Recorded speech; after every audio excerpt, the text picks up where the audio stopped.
Hello. I wanted to follow up on a question that came up in my interview yesterday, which was Friday, May the 21st, about some of the things that I've been working on over the past 2 years, personal projects. And I wanted to highlight one quickly because I think it shows a lot of how I go about things. So, a game that we've been playing, me and some friends of mine, one of my brothers, there's like half a dozen people that play this game. It's Bloons Tower Defense 6. So this the first version of this came out in 2007. It was a browser-based flash game. There are balloons that you have to defend against. There's different types. You defend against them by placing monkey towers. It's a tower defense game. Uh, Great. You try to pop balloons. Okay, this is not a gameplay video though. Thing is, it gets difficult toward the end. This chart is on a log scale. Says this is an exponential growth in difficulty or in intensity over time, and ultimately it's not that easy on hard difficulties. We lose a lot, and well, the balloons follow a pattern. They're the same every round. So on round 4, you always get 35 red, 18 blue balloons. And some of these balloons have special types and special immunities. So if you're not, you'll get sunk at round 25 if you don't have something that can pop these. These are stealth balloons, camo balloons. They can't be seen unless you have camo detection. Okay, so you'll get sunk at round 33 if you don't prepare for that. A Moab is a big balloon. Okay, great. So I was always looking at the wiki because something that I'm not personally good at is remembering fine detail, like what round exactly these different balloons come in. This is obviously a lot of information. And so I wanted to build a tool which quickly, at a glance, is highly legible and very useful. So I exported this as an image. I posted in the Discord. People can look at it and see, okay, we can take a look at the next few rounds. Is there anything coming up that we need to prepare for? We can talk about our strategy that way. So this is a tool that I always have open when I'm playing this game and that my friends use also. And so that was the first one.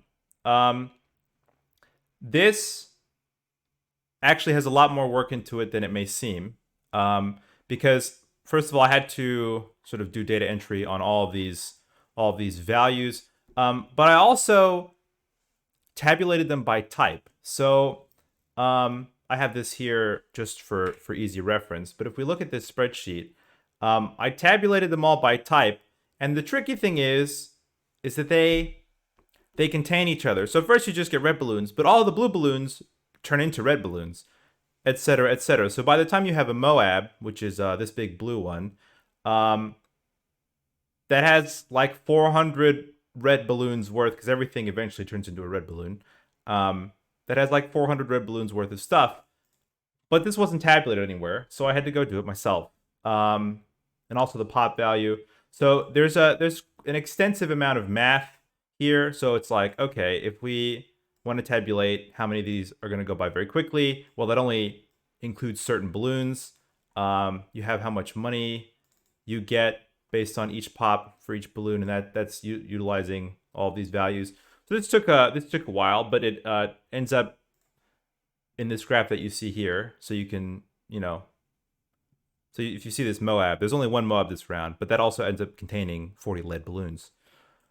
Okay, so what do we have here? We have Excel data entry. We have a very nice legible graphic, but there's a little bit more that I want to talk about, which is the economic management. So there are some balloons that you can get, or some monkey towers, which generate money for you. And so one question that we have is like, as you can see, this is exponential. And so you have to be very careful with your economy. And ultimately, mathematically speaking, you can only grow. You can't. Defeat is inevitable. Like eventually, this exponential curve will pass what you can do. But to make it to around 100, for instance, which is where you get a reward, you have to be careful with your economy. So I tabulated out these different methods. There's like a bank tree that you can that you can put investments in, and that's what these jumps are, versus things that give you money linearly over time. You can see that the banks generate interest, so compounding interest basically. It's capped, but So had to tabulate that out different ways. There's different mathematical analyses that you can do versus like how many rounds it takes to pay something back. Anyway, this is all just math that I did for my own sake to like get things straight in my head. One last thing, I guess, that I can show off. Oh, yes, it's a little bit of scripting. So we're 5 minutes in. That's all right.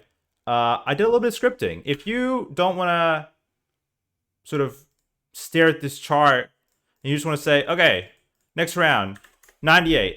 What's coming up? Some big things. You can just look at this at a glance. Oh, you can also see how much cash is available per player. I want to show you how I made this. So, I'm going to go to the script editor. Bring that over here. So I wrote a little Google Apps scripts. I think this is JavaScript. I mean, it's JavaScript vaguely. I mean, but this is on an event hook, and so every time I edit it, it's going to check to see what I edited, and if what I edited is this cell, then it's going to update and pull some math in based on all these tabulated values in the spreadsheet, and then it spits them out in a human readable format.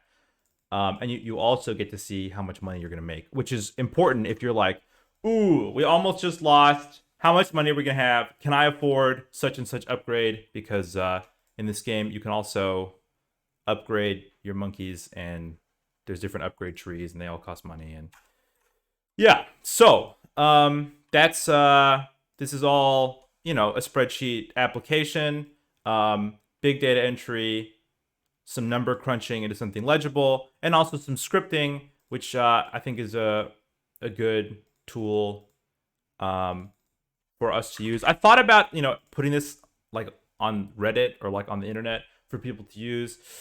I'm hesitant about that because like I'm not doing this for the glory, and there would be, people would be like, when are you adding this feature? And I don't know if I want to do that. But I've thought about it. Anyway, that's just one thing that I can highlight. I build spreadsheets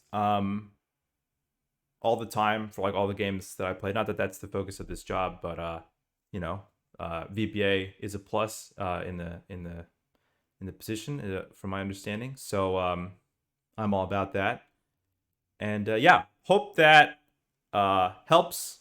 Hopefully you were able to see that. All right. And look forward to hearing